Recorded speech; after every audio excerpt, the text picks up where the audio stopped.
Ito yung napakahalaga. Na yung suffering mo, hindi lang para sa'yo.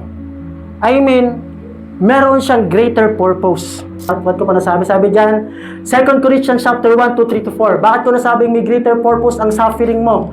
Praise be to the God of Father of our Lord Jesus Christ, the Father of compassion and the God of all comfort.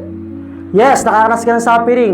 Dahil ang Panginoon ay kinocomfort ka. Ito sabi, who comfort us in all our troubles, so that we can, ulitin ko, so that we can comfort those in any trouble with the comfort we ourselves receive from God. Yung natanggap mong comfort ngayon dahil you're in your suffering, in the midst of your suffering, ito naman ay gagamitin mo to serve the others.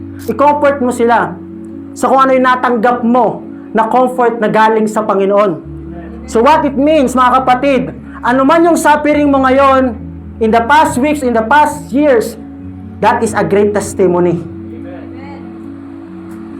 Ito yung lagi kong pinapanghawakan. Lord, nakakaranas ako ng suffering, trials and hardship ngayon.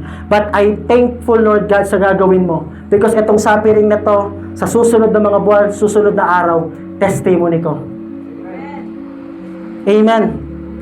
Yung pagkadapa mo, yes, nadapa ka.